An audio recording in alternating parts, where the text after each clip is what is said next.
Moraš tudi sam pač malo poiskati, pa reči, kaj pa če bi še to, jaz bi pa mogoče to, pol na koncu pripelje do neke take karijere, ki ti je fajn. Če vodja nima te empatije, da ne razume človeka, kaj se mu dogaja, pa na kjer način ga pripraviti, da pelje naprej stvari, ima težko, da bo dosegel svoje. Jaz sem že kot mlada, pač vedela, da bi rada imela neko funkcijo, kjer pomagam biznisu in hkrati zaposlenim. In ko sem spoznavala, kaj to bi bilo, sem videla, da HR je ta idealna kombinacija.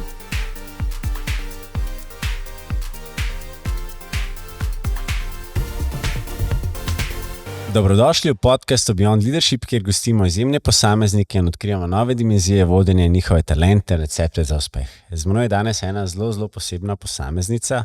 Zdravo, Polona. Živijo, Mark. Tako da, z nami je danes Polona Novak. Polona je coachinja, change managerka, HR managerka in strateška poslovna partnerka z več kot 18-letnimi izkušnjami. Midva se je podala danes na pot change managementa. Odkrivala bova, kaj to pomeni, ti imaš zelo bogate izkušnje. Tako da malo bova šla tudi čez tvojo kariero. In če kar začneva. Sicer ti si začela v SNT-ju po faksu, se prav, Res je. Diplomirala si iz sociologije, kadrovski management. Tako da takoj po faksu si začela v SNT-ju. Potem si rasla, imela kakšne svoje podvige biznise in danes delaš v SAS-u. Mednarodno podjetje, več kot 12,000 zaposlenih, več kot 3 milijarde prometa. Bolj tam gor so, tako kot ta veliki, ala Oracle in tako naprej. Tako da ogromno podjetje, locirano po celem svetu. Specializiraš se, tako kot sva že rekla, kadrovski management. Verjameš, da je ključ do uspeha v odklepanju potenciala ljudi, se pravi, verjameš, da ima vsak človek potencial, to je super, optimist. Imaš ogromen izkušenj, tako kot sem že prej rekel, 18 plus let izkušenj v mednarodnih hitro rastočih podjetij, pa tudi zdaj v korporaciji. Sreča oziroma priložnost, ki jo imaš ti, je, da delaš v tako veliki korporaciji, da lahko vidiš, kako se različni trgi odzovejo, delaš z različnimi kulturami. Zasebno si mama 14-letnice, imaš 2 psa in si zaročena z izjemno osebo in to je z menoj, tako da danes gostim svojo boljšo polovico. Vsako leto že 13 let zapored osvajaš Mangart s cestnim kolesom, učiš tudi jogo, tako da si hatha yoga teacher. In pa pred kratkim si lansirala en izjemen podvig, svojo dolgoletno željo, da malo disruptiramo slovenski mindset, in si v bistvu lansirala Change Makers, konferenco o voditeljstvu v času sprememb. Tako da vrhunsko. Deva se danes malo dotakniti vseh teh tem, change managementa, change maker, kaj pomeni v bistvu biti taka oseba, kaj pomeni delati v taki veliki korporaciji, ampak preden greva vse to, najprej živijo. Živijo. Čau. Daj mi povej, če začnem, jaz zmeraj imam eno vprašanje, da malo sprovociram, če greva midva nazaj v preteklost in greva v čas, ko si bila gimnazijka, na gimnaziji Ledina, v šolski klopi, kakšna si bila? Si že takrat hotela disruptirati razred? Sem, ja. Jaz mislim, da se prav zelo fundamentalno v nekih vrednotah in pogledu na življenje nisem spremenila od takrat. Verjetno sem na stvari gledala drugače, imela sem mogoče drugačne prioritete kot danes, čeprav v osnovi ne. Že takrat mislim, da sem imela življenje precej odgovorno, razumela sem, da tudi ta del mojega življenja pač je pomemben, tako da sem ga jemala resno, sem vlagala čas v to, ampak nikoli nisem pozabila na zabavo, tako kot tudi danes. Vedno sem bila tam, kjer je bila akcija, tudi velikokrat sem jaz kakšne akcije sprožila, ne vem, če je bilo treba kakšno nočno kopanje, skoki s padalom, sem bila jaz zraven. Tako da mislim, da če bi me ljudje zdaj videli, ko smo se nazadnje videli v srednji šoli, v gimnaziji, da ne bi rekla, da sem prav zelo drugačna. Je pa fun fact, da so bila oba na isti gimnaziji, na Ledini. Res je. Se zgrešila. Da mi povej, sicer delati v tako veliki korporaciji in tvoj uradni naziv, je pa tako, to sem pozabil še povedati, da ti si prišla v SAS in si takrat postala HR managerka, pokrivala si Adria regijo plus Češka, Slovaška, Madžarska. potem si postala senior HR managerka in danes imaš funkcijo kot change advisor, kar pomeni, da pomagaš v vseh teh izzivih, transformacijah, kjerkoli po svetu se dogaja, v SaaS-u je tvoja ekipa zraven. Tako da, dej nam prvo malo piš, kaj to pomeni delati v taki veliki korporaciji, kaj dejansko je change management, da bomo spoznali tudi ta izjemen poklic po panogo. Kje začeti? Velika korporacija. Mislim, velika korporacija ima veliko plusov, ima tudi svoje pomanjkljivosti, Sigurno plusi so to, da imaš priložnost pač delati res s svetovnimi eksperti. Zdaj, SaaS se ukvarja s poslovno analitiko, z AI-jem, s poslovno inteligenco in tako. Tako da tukaj imaš priložnost vsak dan delati s tujci, z drugačnimi kulturami, z drugimi ljudmi vsak dan. Tako da je zelo internacionalno, ne? Kar je pa lahko tudi slabost, ker nikoli zares nisi 100% prisoten s temi timi do konca projektov. Vsaka stranka moraš na novo spoznavati ali kulturo, ali navade, ali njihov poslovni model, kar meni je seveda dober izziv in imam rada, da ni to vsak dan neka rutina. Ampak po drugi strani bi pa včasih pasalo, da si malo dlje v nekem domačem okolju, ki ga bolj poznaš. No. Ampak tam ti pol hitro rata dolg čas. Zdaj, kaj je change management? Pri nas sicer to spada pod strateško funkcijo HR-a. Gre pa pač za upravljanje sprememb, in dostikrat pač ljudje mislijo, da gre tukaj za neki postavljanje enih procesov ali vpeljave IT sistemov, kar seveda je, ampak ključno tle od zadaj je, da pomagaš posameznikom iti čez te spremembe. Ker nobena sprememba se ne zgodi, dokler vsak posameznik ni z nami na tem čolnu in tukaj so pa potrebni zelo individualni pristopi. Tako da veliko je coachinga, svetovanja, veliko delavnic, predvsem delamo veliko z vodji, kjer jih probamo pač coachati, kaj bi radi, da delamo na komunikaciji, da delamo na transparentnosti, da imamo nek strukturiran pristop, kako bomo te spremembe dosegali in kako bomo potem seveda jih tudi prepoznali in konec koncev kasneje ohranjali, da ne gremo nazaj hitro na stare poti. To se zelo rado zgodi. Tako da dinamično. Dej mi malo opiš, se pravi, delati v taki veliki korporaciji, ki je globalna, praktično je prisotna na skoraj vseh trgih.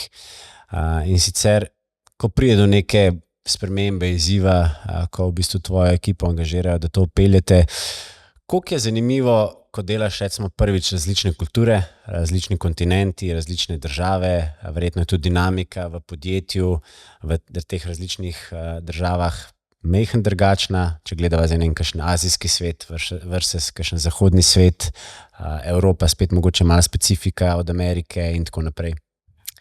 Mislim, razlike so ogromne, tako da pri change managementu se tega moraš zavedati, nikoli pa ne moreš biti 100% pripravljena, glede na izkušnje, ki jih imaš, knjige, ki jih prebereš, stvari, ki se jih naučiš čez projekte. Vedno vsak nov projekt, ko pride, te nekaj preseneta. Vsaka sprememba je individualna, zelo specifična. Tako da ne vem, ko smo delali recimo v Aziji, s kakšnimi Japonci, tam je res kultura čisto drugačna in preden to razumeš, pa preden te sprejmejo, je to kar nekaj časa pa enega truda vloženega. Že to, da se navadiš, da velikih nima kamer prižganih, da na stvari, ki se ne strinjajo, kimajo, ne komentirajo, smejijo se veliko, ne veš, kaj ta smeh pomeni, rečejo ja, pa potem se v ozadju odvijajo čisto povsem druge stvari, zelo močna je ta hierarhija. Tako da preden to recimo ugotoviš, v tem azijskem svetu traja nekaj časa. In tudi, če to razumeš, preden te oni sprejmejo, moraš res vložiti veliko v ta odnos, kar je včasih nadaljavo težko. Tako da je zelo pomembno, da imaš tudi pač opcijo, da greš tja, da preživiš z njimi čas, da poješ kakšen suši z njimi in tako. V Evropi moram reči, da smo zelo ciljno orientirani, dobro se spet zavisi od posameznikov pa od vodij, ampak imamo precej jasne stvari, kaj bi radi dosegali, hitro se zmenimo, verjetno je tle pač, ker prihajam iz te iste kulture, je to lažje, tudi časovne razlike so manjše, tako da se lahko večkrat slišiš, ker recimo z Japonsko ali pa z Avstralijo moraš loviti tiste 2-3 ure, ki jih imaš na voljo v dnevu, z Evropi je to lažje. V Ameriki pa nočem biti nič nespoštljiva ali žaljiva, ampak so drugačni. Veliko sestankov je na temo, kjer Oni radi razpravljajo, ampak ne prideti na koncu do nekih konkretnih akcij in zaključkajo pa včasih jih kar moraš malo podrezati. Okay, kaj zdaj to pomeni? Kako bomo zdaj to, kar smo ugotovili, kar smo razpravljali, spravili v nek action plan, kaj bo nek prvi korak. No? Tako da je različno. Ja. Da mi povej še, veliko delaš tudi remote, sprav z remote ekipami. Kako pa se lotiti, ko vpeljuješ neko spremembo na remote? Ogromen podjetij danes, tudi jaz delam v bistvu za remote podjetje. Kako se tega lotiti? A je čisto drugačen pristop, kot če si fizično tam? A moraš nekaj paziti, kaj upoštevati, kakšne specifike? Mislim, zdaj pristop ni drugačen, kot je mogoče efekt. Zdaj, če imaš ti priliko, da si z ekipo on-site v živo, se v 3-4 urah lahko čisto drugačne stvari na drugačen način zmeniš. Tudi potem vmes odmori ali pa kosilo ali pa tista kava, ki jo skupaj off the agenda popiješ, naredi veliko za nek odnos in zaupanje. Zdaj, nadaljavo je to malo težje. Tako da pri teh delavnicah, recimo, če začnemo z delavnicami, ponavadi začnemo z vodstvom, se pravi z vodji. Tako da tam moramo veliko več časa nameniti temu, da se spoznavamo, da se pobondamo, da naredimo kakšne vaje tudi na to temo, preden potem začnemo se res pogovarjati o nekih strateških stvareh, pa preden se ti ljudje res odprejo. Vseeno smo navajeni, da v živo se mogoče veliko prej sprostimo, vidimo nek body language, veliko več informacij pridobimo, da lahko pač vzpostaviš nek zaupanja vreden odnos. Tako da na remote, online moraš pač več pozornosti temu namenjati. Pristop je pa enak, se pravi, začnemo z vodji. Največkrat jih začnemo z nekimi zoprnimi vprašanji, ki mislijo, da so jim jasna, ampak jim niso. Kot recimo, kaj bi radi spremenili, kaj zares se spreminja, kaj se ne spreminja. In pol preden to oni v besedijo v neke enostavne stavke, nekaj časa traja. Tako da, ampak to se začne pač vedno tam, ne glede na to, ali si remote ali si on-site. Verjamem, da je zanimivo, dolg čas si ni. Ne, absolutno. Deva se malo dotakniti še in sicer zmer me fascinira, ker imam izjemne posameznice, tako kot si ti, kako se organiziraš. Ti imaš več klobukov, hkrati delaš v zelo, bom rekel, disruptivnem okolju, v zelo velike korporaciji, skozi se nekaj dogaja, verjamem, da ne zmanjka izzivov. Hkrati v bistvu si tudi ICF coach, potem pomagaš tudi podjetjem kot strateška poslovna partnerka, delati razne transformacije, disrupcije. Tako da, kako se ti organiziraš v nedeljo za naslednji teden, so vsak dan sproti, kako se urnike razporejaš? Še nasvet. Eno je, kar ti pomaga v fundamentu, je, da imaš neke razjasnjene stvari, big picture, kaj ti je v življenju pomembno, pa kaj ne. Tako da mislim, da vsake toliko časa si moraš narediti neko sliko, ali to zdaj 4 kvadranti ali karkoli uporabljaš, kjer pač veš, ok, to so moje core stvari, kjer bi rad delal in so mi pomembne in so nujne za narediti, potem imam neke stvari, ki so mi pomembne, ampak mogoče lahko malo počakam, potem so nekatere stvari, ki pa jih trenutno res mi ne prinašajo neke dodane vrednosti, niso na moji prioritetni listi. Tako da že, če imaš ta neko večjo sliko s tem fundamentom razjasnjeno, je potem v nedeljo ali pa skozi dan, skozi teden se lažje odločaš. Drugače pa ja, vsekakor vsako jutro neka to-do lista, enako, kaj je danes nujno, da bi rad naredil, kaj ne, kaj lahko počaka in potem stvari, ki vmes uletavajo, se lažje odločaš, a to spada tja, da vzamem pa naredim ali pač ne. Tako da velikokrat tudi pomaga zvečer, se vem, ta meditacija je zelo tako že malo izrabljena, ampak ta neka umiritev, da malo preveriš pri sebi, okay, kaj sem danes naredil, kaj bi lahko drugače, ker se mi zdi, čez te hektične dneve, ki jih imamo, je zelo pomembno, da znaš v nekem trenutku se malo stabilizirati, prizemljiti, razjasniti misli, da greš lahko naprej. Tako da nek tak celosten pristop se mi zdi k planiranju pomaga, da gremo lahko čez tak tempo, ki ga imamo. Da se strinjam, treba se umiriti, tempo res hiter. Ampak deva biti mogoče malo konkretne, ker me res fascinira ta change management in sicer recimo, da imam jaz podjetje, 100 zaposlenih in jaz bi zaradi upelo neko spremembo. Kako se tega lotiti? Delavnice, 1-na-1 coaching, z vodstvom, kako recimo ti, ki bi prišla v neko podjetje, ki tu delaš z veliko podjetij, kaj je? Kako te pristopiti? Ja, začnemo vedno z vodji. Vodje igrajo pač ogromno vlogo. Zdaj v change managementu imamo različne vloge. Ne? Imaš change advisorja, potem imaš neko projektno ekipo, ki to pomaga izpeljati, imajo pa potem tudi vodje pomembno in svojo vlogo. Ne? Zdaj od vodij morajo ljudje slišati, se pravi nekega top managementa, morajo ljudje slišati, kaj se za biznis spreminja, zakaj se spreminja, da razumejo nek value. Ne? Potem pa od njihovih neposredno nadrejenih, ki pa tudi igrajo svojo vlogo in zelo pomembno pri spremembah, da vodje točno vejo specifično, kaj se bo spremenil za njih v smislu njihovih dnevnih rutina. Ne. Se pravi, zaposleni, ko slišijo o neki spremembi, se najprej vprašajo, ok, what's in it for me? In na en način morajo tle vodje oziroma top management to jasno imeti odgovor na nivoju organizacije in potem pač vodje oziroma ti direktno nadrejeni pa specifično, kaj to pomeni za posamezniki pri njihovem delu. Ne. Tako da v spremembi, zdaj ko enkrat launchaš spremembo, there's no way back, ne? Se pravi, ni še enkrat, kot je mogoče v podcastu, ko lahko še enkrat posnamaš, ko enkrat spremembo naznaniš, takrat jo moraš pač res prav to narediti. Ne?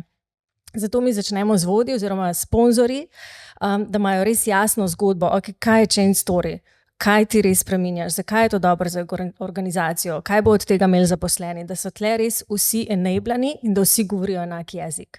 Tako da tukaj so seveda neka orodja, ki jim damo, delavnice, coaching sessioni, velike na začetku tega 1 na 1, ne? To so 2-3 ure, da se sploh ta zgodba razjasni. Ne? Potem gremo v nek communication plan, ne? Kot nek drugi korak, kjer se potem vključijo že neke projektne ekipe oziroma ekipa, ki bo pomagala to komunicirati, kjer se spet določa, ne? Kaj bo komuniciral top management, kaj bojo vodje komunicirale, kaj bojo change advisorji komunicirali in tako. Pol pa naprej enablement planja, ne? Se pravi, kaj mi rabimo, če se nekaj spreminja, bomo verjetno rabili neka nova vedenja, neke nove kompetence, zdaj katere so to kompetence, kje jih lahko dobimo, kako jih bomo razvijali. In potem kakšno podporo rabimo tle, ne? Recimo menedžerji se dostikrat bojijo, ker velikokrat pri spremembah je tako, da ni ta pravega časa, kdaj jo komunicirati. Ne? Če jo prekomuniciraš prehitro, to pomeni, da si transparenten, ampak nimaš velikokrat odgovorov, kar je lahko frustracija za zaposlene. Če jo skomuniciraš prepočasi, se že začnejo reki rumorsi, ker v eni taki korporaciji zdaj neka velika sprememba grejo hitro v neke informacije in če si prepočasen, je to spet narobe, ker si ljudje začnejo neke svoje zgodbe ustvarjati. Ne? Tako da tle najde ta nek timing je ključno, ampak težko, da najdeš idealnega. Zato je fino, da imaš pač nek plan in podporo managementu, kaj narediti, ko nimaš odgovora, da je ok, da pokažeš to ranljivost. Tako da veliko to delamo na tej podpori, kako menedžerje pač podpreti, da to shendlajo in tudi kaj bojo zaposleni rabili pri teh stvareh. Tako da veliko stvari, potem tudi ta reinforcement, kaj bomo naredili, kako bomo prepoznali stvari, da se bo to nadaljevalo, da ne bomo šli nazaj na stare vzorce. Tako imamo pač nek tak change plan, ki ima nekaj 9-10 elementov, na kere moramo gledati skozi cel projekt. In tukaj delamo in z vodjami najprej, potem pa seveda tudi z zaposlenimi. Wow. Tako zelo kompleksno, ampak zelo simpel, kot si povedala. Mislim, če razumeš stvari, lahko zjasniš na enostaven način, kar pa ne pomeni, da je pač Se pravi, ni pa top down tako lepo in take it or leave it. Daj mi malo še povej, kaj pa recimo se zgodi oziroma kaj ti opazaš, verjetno tudi se zgodi, da dostikrat en del zaposlenih pa pač nima buy-ina, ne? Kako pa pol s takimi zaposlenimi? Vsaka sprememba, imaš zaposlene, ki pač hitro sprejmejo, ki so manj resistance. Mislim, da ne bo pomote vsaki spremembi zdaj. Naivno bi bilo reči, mi bomo to tako dobro splanirali, da ne bomo imeli upora. V vsaki spremembi to je čisto naravna človeška reakcija, da če je nekaj nov, da se mi temu upremo, ker se bojimo, ker imamo slabe izkušnje, karkoli je že razlog. Tako da zdaj nekateri ali sami ali s pomočjo menedžerjev pridejo on board zelo hitro. Tudi odvisno je, kako je menedžer in management na to pripravljen in kako komunicira in kakšna orodja imamo.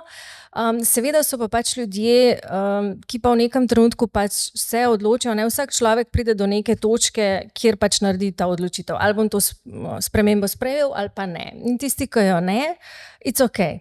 In fino je, da mi to pač čim prej zaznamo, da imamo z njimi, Sinek bi rekel, ta difficult conversation, da se mu pač pove, glej, to se spreminja, to je zdaj non-negotiable. Fino je, če je vodja pri tem zelo empatičen, da razume, zakaj ta človek ne sprejema te nove spremembe, zato da vidimo, lahko še kaj v organizaciji naredimo za tega človeka, če pa ne, pa pač najde novo pot, ostati v nekem okolju, kjer ga vrednote, pristope ne verjameš, nima smisla, ne, niti za podjetje, niti za posameznika. Tako da jaz mislim, da ti težki pogovori na koncu rezultirajo v tem, kar je dobro za oba. Ne. Tako da, ja, mislim, sej delamo spremembe in če se kdo v temu ne vidi, je fino, da zapusti ta čovan, da mu mi tle pomagamo in tako, ampak je to čisto zdravo in za posameznika in za organizacijo in velikrat je to del sprememb. Ja, se strinjam. Mislim, da včasih je kakšna fluktuacija tudi zdrava, ne? Oziroma obvezna za kakšno podjetje in mora biti. Absolutno. Ne? Ta bottom 5% ali kakorkoli. Ja. Velikrat se mi bojimo, ne, teh pogovorov in teh odločitev. Ne. Menedžeri se velikrat tudi zgovarjajo, jaz ne bom dobil nadomestila za tega zaposlenega, ampak vedno rečem, s tem, ko ta človek ostaja, bo delal več škode ekipi, kot če ne. Kljub temu, da ti oddela nekih 10-5%, ampak po drugi strani je pa to zelo demotivacijsko za te high performerje. In če ti vidiš, da imaš enega tazga v ekipi, ki ti oddela 10-5% od tega, kar bi mogel, pa potem mogoče high performerji začnejo spuščati neke stvari, so nervozni, kar je pa spet slabo za ekipo. Tako da včasih se malo preveč bojimo teh odločitev sprejeti. Ja, se strinjam.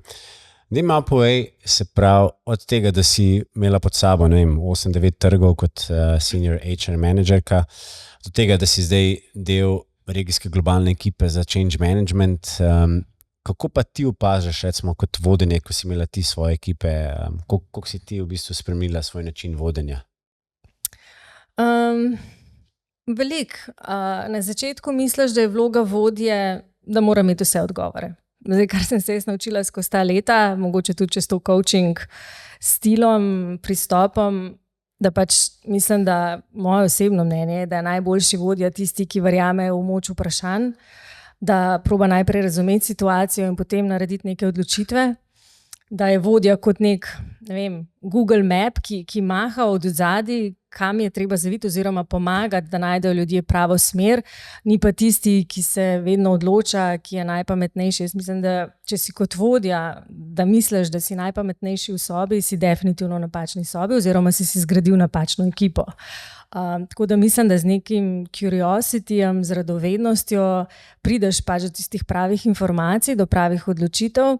In ja, jaz sem nekaj časa rabila, da prideš do tega. Sigurno, ja, na začetku misliš, da res moraš vedeti odgovore na vsa vprašanja, povedati odločitve, pa mislim danes, da to ni več tako. No. Ja, zato so ekipe, da oddelajo tiste, za kar si jih imaš, da so strokovnjaki na svojih področjih. The best. Deva se malo dotakniti, zmeraj me fascinira ta feedback oziroma feed forward, ki ga dajemo, ta konstruktivni feedback. Kakšen je tvoj pristop? Kaj v bistvu opaziš, da najbolj zaleže? Da si kar direkten, strog ali ta sendvič, da malo lepšaš? Ne, sendvič mislim, da ne deluje. Se jih malo prenaješ. Čabata. Ja. Ne, jaz mislim, da ena moja ljubših knjig poslovnih je ta Radical Candor, kjer je message to, da če si iskren, pa hkrati sočuten, če podaš feedback oziroma feed forward na nek spoštljiv način, ki je usmerjen v prihodnost, ki je zraven poln sočutja in neke empatije, da tak feedback je res gonilo enega razvoja, in je potreben za rast posameznikov, za rast organizacij in se mi zdi, da je kot nek, kot en kisik, da organizacija gre naprej.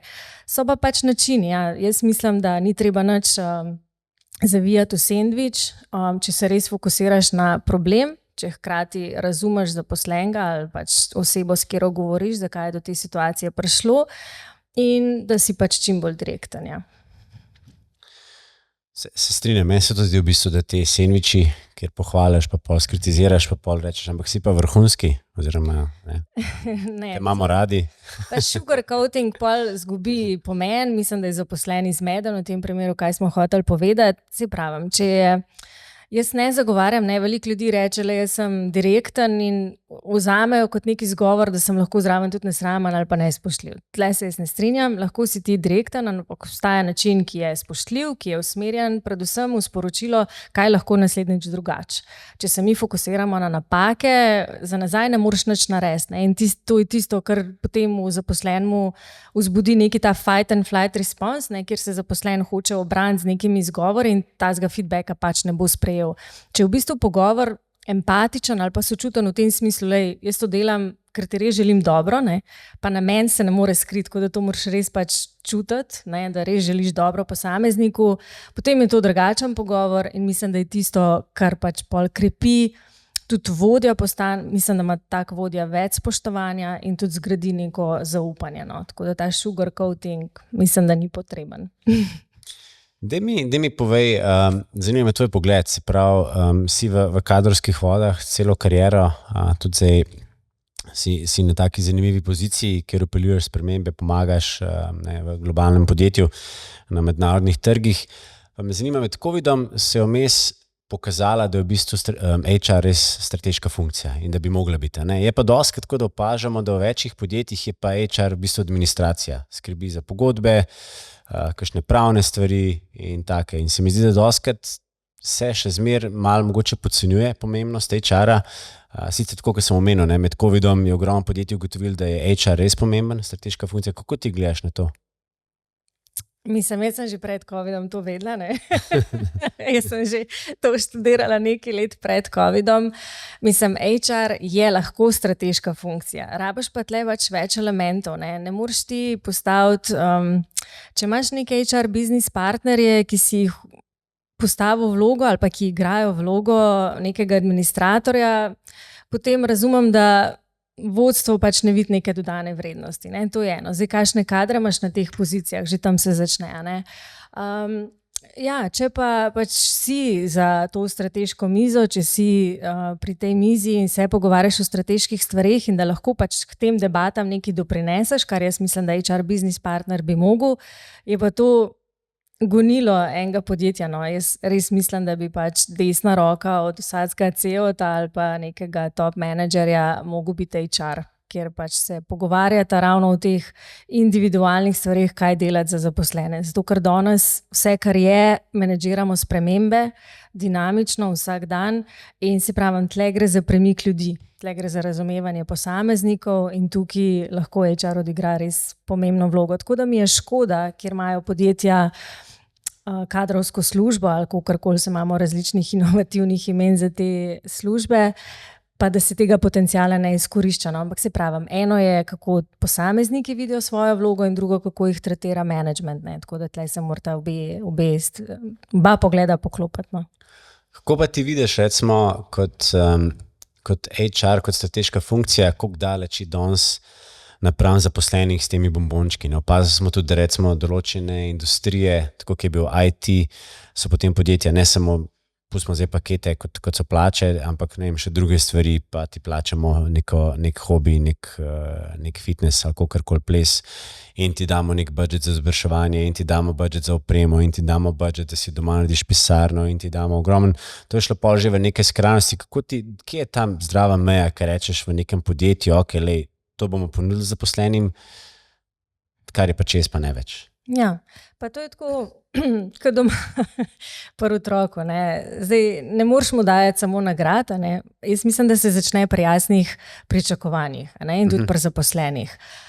Kaj se pričakuje in da damo tle jasno vedeti, da od tega ne odstopamo. In dokler so ta pričakovanja dosežena, idealno presežena, potem, če ima podjetje možnost, da nagrajuje, ne nagrajuje. Jaz mislim, da je to super. Če se pa to enkrat začne izkoriščati ali pa če opazimo, da je problem performance, pa mi tega ne naslovimo, tle je večji problem. Problem je, da podjetje začne motiti, če vidijo, da ljudje niso uspešni, hkrati po drugi strani jim samo dajo in imajo občutek, da nazaj ne dobijo to, kar pričakujejo. Bi se mogoče stopila korak nazaj pa rekla, ok, koliko jasni ste bili pri teh pričakovanjih, a ste tem ljudem dali jasno vedeti, da ne izpolnjujejo pričakovanja in tako naprej. Tako da jaz mislim, če zaposleni oddela svoje in če ima podjetje možnost, da jih nagrajuje, da jim daje bombončke, ja, zakaj pa ne? Jaz tle vidim paralele tako kot doma. No. Če je otrok naredil svoje dolžnosti, da se ne bori samo za svoje pravice, da potem nek win-win, da ga absolutno nagradiš, če ga lahko. Pejva pogukaj, če malo v tvoj mindset z vidika HR-a. In sicer tudi jaz dostakrat, ko mentoriram kakšne mlade ali pa kakšne start-up ali pa tudi kakšne kolege, ki so recimo v menjavi kakšnih funkcij, se pol pogovarjamo, kakšen paket pa čem reči, kako se pa čem pogajati. Pa me zdaj zanima iz tvojega pogleda, ki si vodila 8-9 držav v SaaS-u, ogromno ljudi ste zaposlovali, več kot 12,000 zaposlenih v tem podjetju, mednarodnem. Kaj bi ti dala na svet enemu mlademu, pa tudi kakšnemu starejšemu, ki gre recimo na prvo zaposlitev ali pa menjava službo, kako priti na sestanek, kako se pogajati, dokaj iti z nekim paketom. A reči, to je moja številka, od tega ne odstopam, a reči, od do. Mislim, jaz sem bila vedno zagovornik don't chase the money, let the money chase you, ampak hkrati moraš vedeti neko svojo vrednost. Mogoče, če malo odstopam od tvojega vprašanja na zaposlene znotraj firme. Ker velikokrat slišam, jaz pa sem že 10-15 let na isti plači, ta podjetje je katastrofa, moj vodja nič ne naredi zame in tako naprej. Jaz vedno rečem, se mi zdi tvoja rast in plača je tudi tvoja odgovornost. Jaz bi se vprašala, kaj pa ti nisi naredil ali pa si narobe naredil, da si zdaj že v taki situaciji 10-15 let. Najlažje je ukriviti vodja. Tako da na nekem razgovoru jaz mislim, da je prav, da veš, pod kaj ne greš, hkrati je fino, da razumeš, kaj na drugi strani ti podjetje ponuja.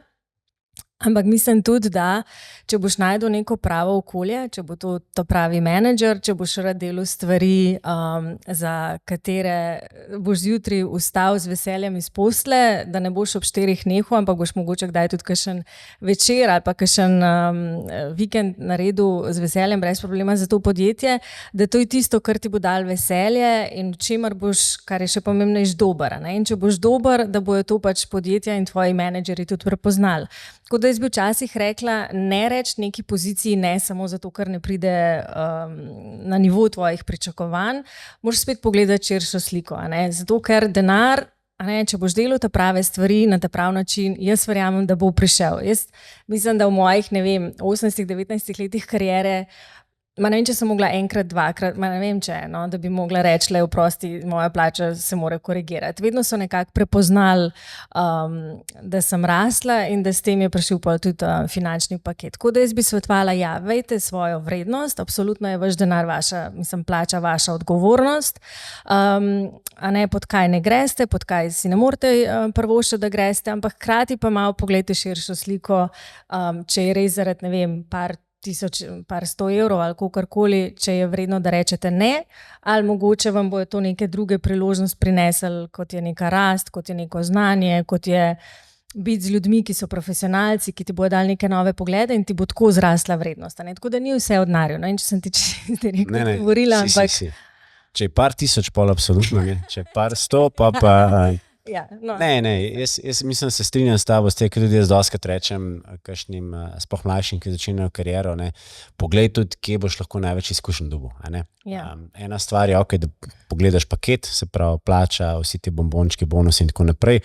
Druga stvar je pa, da vidiš pol, koliko boš lahko v tej korporaciji to zrasel. Zdaj, če ti priješ v neko firmo, ki ima mogoče samo 10, 20, 30 zaposlenih, pol verjetno odvisno, koliko boš lahko rasel. Če priješ v neko večjo korporacijo, verjetno je lahko še par stopničk pred tabo. Tako da odvisen je tudi, imaš še lastniški delež na mizi, če je manjša firma. Tako da veliko je nekih variabil, ki ti lahko v bistvu precej drugače spremenijo ali pa nanesejo na nek paket. Res je, ker tudi včasih pozabimo, da denar je higienik in ni motivator. Se pravi, še enkrat, ti moraš vedeti, koliko denarja rabiš, da imaš neko kvaliteto življenja in da boš zadovoljen, oziroma da te ta plača ne bo motila pri tem, ko boš delal. Tako da, ko daš to plačo enkrat off the table, si nekako zadovoljena. Zdaj, da boš pa ti zaradi denarja delal nekaj več ali pa delal neke vikende, pa verjetno ne. Zakaj ljudje delamo več ali pa zakaj delamo pro bono stvari ali pa zakaj se ukvarjamo s humanitarnimi stvarmi brezplačno, ne? Zato, ker imamo nek purpose, zato, ker vemo, kako bomo s tem doprinesli k boljšemu svetu ali kakorkoli. Tako da to so stvari, se mi zdi, ko si mlad, moraš to najprej pogledati, to poiskati, potem bo pa tudi verjetno nek dober denar prišel. Ampak bi rekla, da je vloga HR direktorja oziroma menedžerja, ki vodi, da tudi on občasno opomne vodja, tale oseba pa zdaj že 2 leti ni dobila kakšnega bonusa ali pa ne, da ima nek pregled nad zaposlenimi, pa opomne, pa reče, zdaj bodemo teh par zaposlenih pogledati, ne, kaj so dosegli. Ja. Da ima nek growth plan, ali kako bi temu rekel. No? Mislim, že če ti pač ni vseeno za ekipo in za ljudi in za menedžere, seveda kot HR menedžer, absolutno je tvoja, etična dolžnost, da to izpostaviš. Zdaj, kar je mogoče tudi kot HR, business partner, vloga, da ti poskrbiš, da so procesi, ki menedžerje prisilijo na pozitiven način, da se s temi stvarmi ukvarjajo. Ne? Primarno je to vloge vodja. Ne? On mora skrbeti za zaposlenega, če ima on tedenske interakcije s tem zaposlenim, tudi privat in poslovno in tako naprej, mora vedeti, v kakšnem položaju je, aj zadovoljen ali ne, aj prav nagrajen ali ne. Zdaj, glede na vse stvari, ki se dogajajo, veliko menedžerjev opetih v operativo imajo prevelike ekipe, da bi se lahko to 1 na 1 posvetili. Tako da je fino, da HR zagotovi, da se pod prisilo v pozitivnem smislu menedžer tudi s tem ukvarja. Če tudi čez ta proces do tega ne pride in če nekdo upastle neko manjko, mislim, da absolutno mora HR pač podati nek nasvet ali mnenje in za to poskrbeti. Konec koncev je to tudi HR pač dela za podjetje in če tle veš, da je nek talented risk, je tvoja dolžnost kot HR, da poskrbiš, da ta talent ostaja, da se razvija in da je zadovoljen. In tle HR absolutno igra ključno vlogo. Ena stvar, ki si jo tudi izpostavila in sicer, da verjameš, da je ključ do uspeha leži v odklepanju potenciala. Pa če te malo sprovocira, misliš, da ima vsaka oseba potencial ali so osebe, ki pač, to je njihov nivo ali kakorkoli? Mislim, da ima vsaka oseba potencial. Je pa vprašanje bolj njegovega attituda, ne? Jaz sem bila vedno takrat v vlogi kot menedžer, ker sem pač zaposlovala ali svojo ekipo ali pomagala pri drugih, se vedno iskala ali pa je bilo neko pravilo hire attitude, train the skills. Tako da jaz mislim, če je ta attitude, da zaposlen hoče, da si želi, potem ima tudi vsak potencial, da tja pride. Tudi če teh skillov še nima, jih lahko razvije. Tudi če ne ve, kaj točno so, mu lahko menedžer, HR ta potencial pomaga raziskati. Vsekakor mu lahko potem menedžer in HR ta potencial pomagata, da ga razvije in da ga tudi doseže. Mislim, da je fino, če se najde posameznik v enem podjetju, kjer pač lahko raste in razvije ta potencial. Tako da verjamem, da ga vsak ima. Zdaj, kakšen je pa njegov odnos k temu, a se mu da ali se mu ne da, to je pa drugo vprašanje. Pa verjetno tudi, kje v fazi življenja si, ne? Potencial je vsak. Tako je. Greva na eno vprašanje in sicer Američani dostikrat temu rečejo the aha moment, ker si verjetno tudi ti v karieri ga doživela oziroma si imela kdaj v karieri ta the aha moment, ker si se rekla, to je to, kar hočem delati, v tem uživam, to me veseli, res the best. Change management. Mislim, teh aha momentov je veliko, zato pač sem res hvaležna in res zadovoljna na tej moji poziciji, vlogi, ki jo imam. Zdaj, največji aha moment... Kakšen projekt, ne? Mogoče ta priložnost, ko nekdo verjame vate bolj kot ti sam. Kar je verikrat, si damo premalo kreditov in tako. In to je bilo takrat na začetku moje kariere, kjer sem bila v SNT-ju in potem me je pač headhunter povabil, da grem delati za SAS in to je bil pač nek skok. Sem bila takrat takoj po študiju, brez še nekih konkretnih izkušenj, ampak ta direktor takrat je pač verjel v moj potencial. In jaz sem se sicer temu upirala, ker ne pa jaz rabim se še toliko naučiti in nimam izkušenj in tako naprej, ampak ko ti nekdo enkrat predstavi vizijo boljše prihodnosti in sebe oziroma tebe v tej lepših prihodnosti, takrat se sprememba zgodi.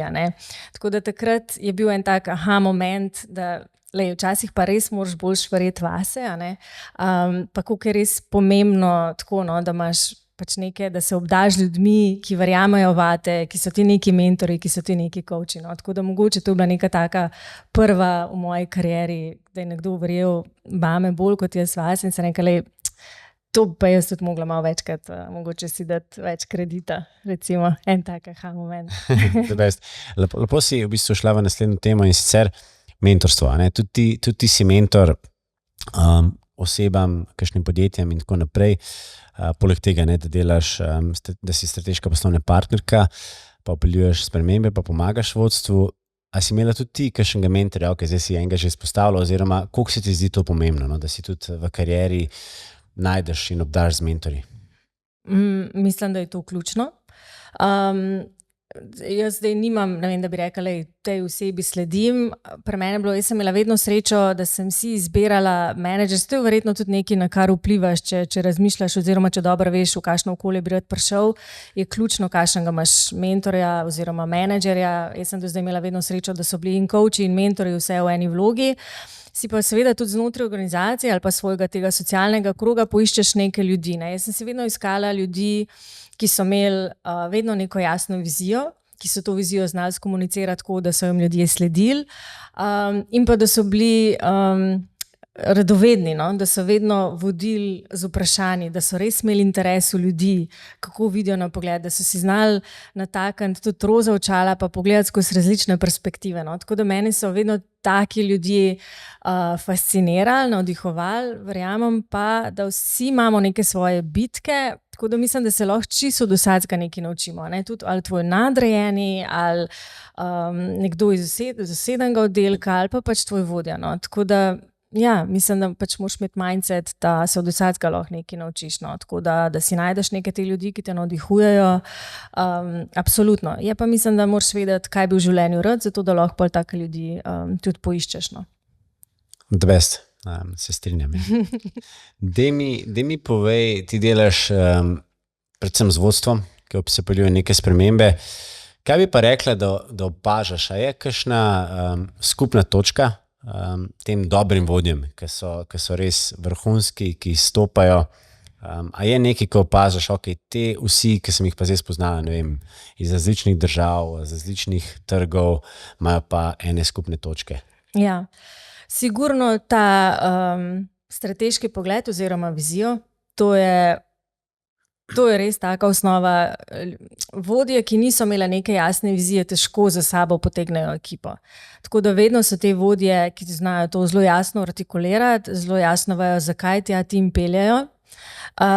In potem, da znajo hkrati postaviti jasna pričakovanja, kako te posamezniki oziroma njihove ekipe, kako k tej viziji pripomorejo. Se pravi, kaj vodja od teh ljudi pričakuje, je zelo jasno. In da se potem, če se ta pričakovanja ne dosegajo, da imajo te pogovore tudi, ko nekaj ne štima. Se pravi, se tem pogovorom, feedback, feed forward, tem se ne izogibajo. To je druga stvar. In tretja je ta konsistentnost, ta muscle memory, se pravi, ko se mi nekaj zadamo, da zdaj bomo pa to tako delali, da na tem vodja res brutalno vztraja, da ima res brutalni fokus. Zato, ker ljudje, naši možgani delajo vse, da ne želimo delati stvari, ki so nam uncomfortable, ki so nam nove, ki so nam nepoznane, in ljudje pač bojo iskali 100 in en izgovor, da tega ne bojo počeli. In takrat je res ključno, da ta močen vodja še naprej verjame, da je ta stvar ta prava in da na tem vztraja in da najde načine, kako v to v dnevne rutine vpeljati, ali to zdaj nek nov način delovanja, nov biznis model, da vpelje to v njihove dnevne sestanke, dnevne pogovore, v performance reviewje, da je to res stalno na agendi. Tako da se pravi ta jasnost vizije, doslednost, da so jasna pričakovanja, da če se ne dosega, da se o tem absolutno komunicira. To se mi zdi nekako tisto, kar deluje. Pa zraven kar pa tudi mislim, da je pomembno pri vodji, da se znajo zabavati pa pohecati. Da ne jemljajo stvari čist preveč resno, čeprav so to resne stvari, ampak vodje, ki so se znale z zaposlenimi nasmejati, narediti nek tough conversation tudi zabaven, zvečer na kakšno žurko prideti, je tudi en tak ključen element. Kako pa misliš, da danes v tem digitalnem pa stresnem svetu, da je tudi ta empatija, te soft skills, kot si jih zdaj omenila, da znaš prebrati situacijo pa se pohecati? To absolutno. Ja, sej lastnosti dobrega vodja je kar nekaj, ne? 2-3 je težko izpostaviti. Empatija, absolutno. Ne? Če se spet vrnemo na spremembe, ki se danes stalno dogajajo, in ta rezistans, ne, ki vedno pride ob spremembah, zakriva toliko enih emocij, ne? In v zadnji je veliko strahov, ali pred tem, da ne bom zmogel, ali pred tem, da nisem kompetenten, ali pred tem, da bom zgubil moj recognition, ne, za kar so me imeli, pa da bo videl mogoče, da nisem to. V glavnem, toliko enih strahov in čustev, tako da če vodja nima te empatije, da ne razume človeka, kaj se mu dogaja, pa na kjer način ga pripraviti, da pelje naprej stvari, ima težko, da bo dosegel svoje. Se strinjam. Si lepo povedala, pa prebrala moje misli. Koliko si ti lahko inovativna v svojem poklicu? Ker zdaj dostikrat, ko se pogovarjamo, ne vem, pa imamo na podcastu kakšne, ne vem, predsednikov uprav, člane uprav, kakšne direktorje, ki so zelo v digitalizaciji, moramo probavati, moramo inovirati. Medtem, ker vi verjetno, oziroma ti imaš nek blueprint, ki ga zasleduješ, ali si lahko inovativna, ker napak verjetno si vi ne morete kaj prevoščati, ker če poljujete neko spremembo, ali levo ali desno, pa kiksneš, pa greš desno, ni najboljš. Ni najboljš, ne. Jaz mislim, da napak, tako, če smo malo zdaj sladki, napak ni, ne, so samo drage šolnine v tej univerzi življenja. Tako da seveda se napake dogajajo, neko strukturo imamo, ampak jaz moram biti in hvala Bogu, sem lahko pač vsak dan inovativna. Ne? Tako kot sem rekla, vsaka sprememba je drugačna, mi delamo z ljudmi, ki pridejo na naše delavnice ali na pogovore preobremenjeni, s fokusom na številkah, na biznisu in potem jih ti začneš z nekimi vprašanji o viziji in tako naprej, tako da je težko. In tle pač moraš biti inovativen, kako zdaj do tega človeka, ali nekaj, kar si videl, ali jim pokazati kakšne zanimive videe, ali kaj, ki si prebral, ne vem, ta Radical Candor, jaz sem, ko sem prebrala knjigo, pa malo video pogledala, na naslednji delavnici je že bil. Tako da hitro se te stvari, ne, moraš upeljevati tudi trende, iti s korakom naprej, tako da jaz v bistvu delam to strateško delo, inovativno delo v bistvu vsak dan, zato je tudi toliko inspirativen to, kar jaz počnem in ta change management. No. Deva se malo dotakniti, change management, change maker. Se pravi, zdajle lansiraš prvo konferenco, Change Maker, voditeljstvo v času sprememb, prvo konferenco na temo change managementa in konkurenčnosti v Sloveniji. Kdo je change maker? Ti. Naj poudarim, nisem samo jaz tista, ki to lansiram. Tle sva idejna in executorja skupaj. Tako da kdo je change maker? Tisti, ki si upa, tisti, ki ima pogum, tisti, ki ima vizijo, in tisti, ki potem dejansko upa to tudi potem realizirati in sprejeti kakšne lažje, ampak tudi težje odločitve. No? Ampak predvsem mislim, da pogumni ljudje, ki si upajo kdaj reči ne, ki si upajo kaj narediti drugače, ki upajo tudi kakšen riziko sprejeti in pa ki se učijo iz napak. Ker ko si ti inovativen, ko spreminjaš stvari, ko jih delaš na novo, ne veš, kaj bo, kaj ne bo, in takrat pač, moraš vzeti to v zakup in vzeti tudi kakšen riziko in se pač učiti iz napak. Tako da mislim, da so to neki change makerji. Deva se malo še dotakniti, zakaj change maker oziroma change management zdaj. Meni se zdi, da je tudi ta coaching v Sloveniji malo se razvrednotil, da danes se skoraj že vsak coach. Medtem, ker change management je pa taka popularna beseda, tak popularen trend. Tako da zakaj zdaj? Se pravim, change management je nekaj, kar se v Sloveniji še ni začel čisto dobro razvijati. Včasih, par let nazaj so že bili neki momenti, ampak je potem to zamrl. Tako da jaz sem del tega globalnega trenda. Vidim, kaj je globalno, res koliko je pomemben ta change management in ta skill, da ga imamo in menedžerji in zaposleni. Tudi zaposleni morajo razumeti, kaj lahko sami naredijo, da grejo čez ta change proces, predvsem pa vodja, kako lahko podjetjem to pomagati. Zdaj v Sloveniji se o tem, se mi zdi, premalo govori. Pa nočem zdaj nobenega užaliti, ampak se mi zdi, da smo veliko rajši v neki comfort zoni, kjer ne želimo challengeirati, spreminjati status quo. Mislim pa, da to ni ok in tudi pač rezultati, po raziskavah Ekonomskega inštituta za te raziskave je kazalo, da Slovenija pač vsako leto, zdaj že konsistentno, mislim, da 4., 5. leto zapored, pada po konkurenčnosti. Tako da mislim, da smo lani spet padali za 4-5 mest, kar sigurno ni dobra novica in mislim, da absolutno nakazuje potem, da moramo nekaj narediti. Tako da jaz sem imela že dolg časa vizijo in željo, da se malo Slovenija disruptira v tej smeri. Zdaj, zakaj se tega ne lotevamo? Eno je, mogoče nimamo želje, mogoče ne vemo, kako se s tem soočati, tako da velike stvari, o katerih bi lahko govorila, kako spremembe meriti, kako jih delati, kaj pomeni changemaker in tako naprej. In mislim, da je zdaj skrajni čas, da se o tem začnemo pogovarjati. Hvala Bogu si mi znal prisluhniti, tako da sva tle združila moči z Beyond Leadershipom, kjer verjamem, da pač voditelji tle igrajo ključno vlogo. Zato je tudi ta konferenca namenjena vodjem v času sprememb, to je tudi naziv. Tako da ja, jaz upam, da 21. oktobra, da bojo to pogovori, ki jih Slovenija absolutno potrebuje. Ja, se strinjam, se mi zdi, da tudi tematika konkurenčnost Slovenije, mogoče tudi malo nestabilnost trga, ogromno nekih sprememb delamo na z davčnega vidika, z ekonomskega vidika. Tako da se strinjam, se mi zdi, da tudi v zadnje čase opažamo, da veliko HQ-ov, se pravi seli sedeže v tujino, kar je žalost, tako da se mi zdi, da so to v bistvu prave teme, kaj narediti, kako se soočati s tem. Pa predvsem pol tudi te zabavne, kako voditi v času AI disrupcij. Pa kaj je bilo narobe? Sej te vodje, ki so to začeli, pa dal čez, imajo sigurno veliko izkušenj. Dajmo se naučiti od ostalih, naj nas drugi inspirirajo, naj nam pokažejo poti, kako. Ker nič ni narobe, če rečeš, jaz pa ne vem. Ampak dajmo prostor, da se te izkušnje začnejo deliti, da lahko postavijo ljudje vprašanja, da vejo, na koga se obrniti. Tako da mislim, da je to super stvar. Kako pa ti poskrbiš za stres? Verjamem, da v svoji službi in v svojih klubukih, kjer še pomagaš kakšnim podjetjem in tako naprej, tudi sama imaš startup in kako? Meni je zelo pomagal, ko sem se začela ukvarjati z jogo, pa malo bolj začneš razumevati anatomijo telesa in te fizične reakcije v telesu. In ena stvar, ki se jih pač pri teh stvarih dotakneš, je tudi, kaj stres sploh je. In velikokrat, ko ljudje, jaz pa rabim stres management, tako naprej, pa ga vprašaš, pa dobro, ti veš, kaj je stres, ljudje ne vejo.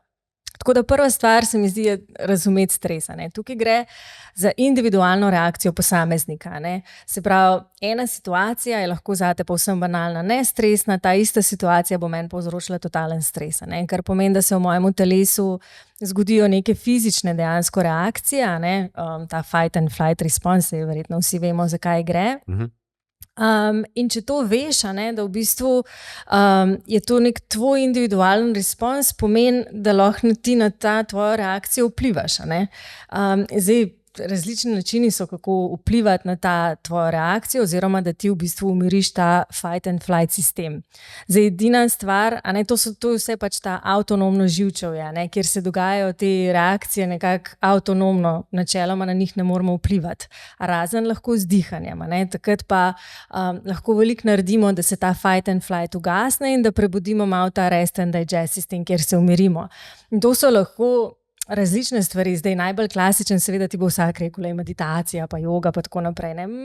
Ni nujno, če nimamo časa, eni nimajo časa pol ure meditirati, ali mogoče jim ta način ne sede. Lahko to pomeni tudi, meni včasih, čiščenje kopalnice. Važno, da si ti takrat prisoten, a ne, da si v momentu, da veš, kaj delaš v tistem trenutku in da se ne ukvarjaš s problemi prej in pol, a ne. Da saj za nek trenutek pač ta fight and flight ugasnemo, zaradi tega, ker pri stresu je problem, stres ni slaba stvar, če pogledaš, a ne, stres je v bistvu naš obrambni mehanizem in brez tega stresa mi ne bi preživeli, a ne, ker nam pomaga, da se s temi stvarmi borimo, ampak problem je, da naša telesa niso navajena, da je ta stres dolgotrajen, a ne, naša telesa so navajena, da so te kortizoli, adrenalin in tako naprej v telesu kratek čas, a ne, tako kot pri živalih, a ne, levinja se tam po tisti stepi za neko hrano teče, ne vem, nekaj sekund, ne? Potem ona preživi cel dan v senci in se umiri, ne? Mi pa ne, mi pa se v bistvu cel dan šopamo po tisti stepi, ne? In imamo te adrenaline, hormone, te negativne stalno v telesu in to je potem tisto, kar pripelje do izgorelosti, ne? Tako da važno je, da najdeš nek način v življenju, v dnevu, tudi če je to 5-10 minut, da ta fight and flight malo ugasneš. Zdaj zame je to lahko tudi kratka meditacija, se pravim, lahko je sprehod psa, zdaj za neko konkretnejšo nagradacijo pa ne vem, cestno kolo, tenis, fitness, različno. Mislim, jaz joge ne morem, sem že probal, se ne znamo meriti, mi pol milijon, pa sestank, pa to sem poslal ta mail. Ja. Tako da zame to ni čiščenje tudi ni zame, ne? Tako da to sva že črtala, kaj drugega. Ljudje, ki mi rečejo, joga ni zame ali pa meditacija ni zame, si mislim, lejlik za to je zate, ampak dobro, boš že pršel, tako da boš rabo bo pršla joga in meditacija. Ne, joga je meditacija, to ni. Daj mi malo povej, kariera, vodiš HR v SNT-ju, potem prideš v SAS, vodiš HR za 9 držav, spet nova izkušnja, mislim, vodi 9 držav, ne?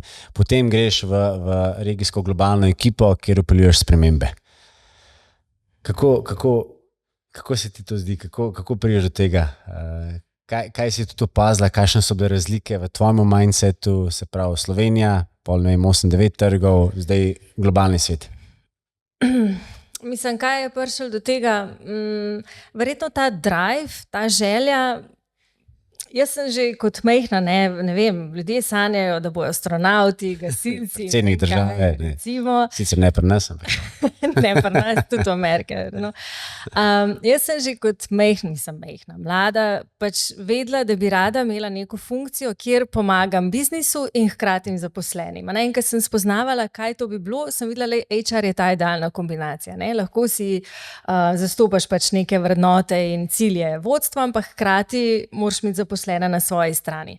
Tako da jaz sem že takrat risala, ne vem, stripe, ki si mogel v šoli narisati, kaj sem bila vedno neka ženska s kufrom, da bom jaz letela in bila nekaj HR, narisala sem se tudi sebe v kabrio, tudi od tega sem že imela, narisala sem psa, zdaj imam 2, tako da meni se zdi, kakorkoli se ta manifestacija ali vizualizacija ali karkoli rečemo, zdi komu, ne vem, precenjena ali pa larifari, mislim, da je na tem. Če si predstavljaš neko vizijo, če bi to res želel početi, če to počneš s srcem, pa da hkrati imaš pogum, da o teh stvareh govoriš, da challengeiraš. Jaz sem vedno v teku moje kariere vedno imela sogovorce, ki so uživali v tem, da sem jih challengeirala, da sem povedala svoje mnenje. Ne? In ko to enkrat vidijo ljudje, da pač jim prinašaš neko dodano vrednost, da delaš res iskreno za njih dobro, ali je to za podjetje ali za zaposlene, v ta pravem okolju to prepoznajo. Ne? In potem pač dobivaš nove priložnosti, moraš tudi sam pač malo poiskati, pa reči, kaj pa če bi še to, jaz bi pa mogoče to, tako da moraš biti malo proaktiven, spet se vračamo na tem, da imaš neko vizijo, kaj bi rad počel in da pač to rad počneš. In to pol na koncu pripelje do neke take kariere, ki ti je fajn. The best. Pejva še malo se poglobiti na Changemaker konferenco. Daj nam več povej. Ja, tako kot sem rekla, to bo ekskluziven dogodek. Mi smo res ciljali na te top voditelje v Sloveniji, ki premikajo meje.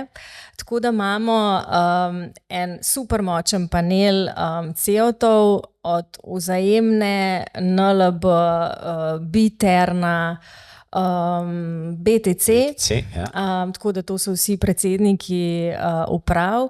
Potem smo dobili tudi vse predstavnike oziroma predstavnice poslovnih združenj, od Združenja Manager, AmCham, potem predsednico upraviteljev stečajnikov Slovenije in pa še In pa Barbaro, British Chamber of Commerce, ne? Tako da, evo, to je že neka prvi tak, se mi zdi, zanimiva dva panela. Potem imamo te vizionarje od startupov, potem začenjamo dogodek z prvim olimpijskim zmagovalcem za Slovenijo, Andraža Vehovarja. Potem imamo tudi Bernardo, ki nas bo spremljal malo in povedal kakšno zgodbo preko glasbe. Na koncu bomo pa vse to zaključili seveda z nekimi nagradami. Eno je dobri podcasti oziroma podcasti, ki so presegali meje na tvojem podcastu Beyond Leadership in pa seveda Changemaker 2025, kjer bomo izbrali pač nek projekt, ki je bil res uspešna transformacija, transformacija, ki upam, da lahko ljudi navdihne in kaj novega pove, nauči. Tako da, potem pa seveda zabava, brez teh stvari, brez zabave ni, tako da bomo zaključili dogodek z cateringom od Divina in pa z DJ-jem. Kdaj je to? To je 21. oktobra v Kristalni palači, začenjamo pa popoldne.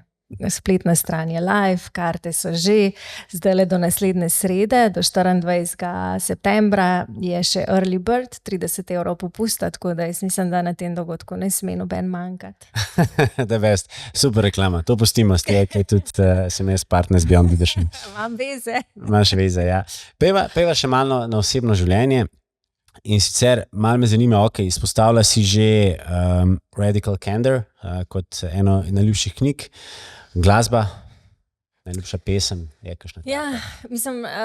Najljubša glasba je ni, odvisno od mojih emocij, rabim, da me kaj dvigne, ali rabim kakšno inspiracijo, drugače pa najljubša pesem oziroma moj theme song je pa Sia Unstoppable. Porsche pa Lamborghini, ali kaj ni to nima.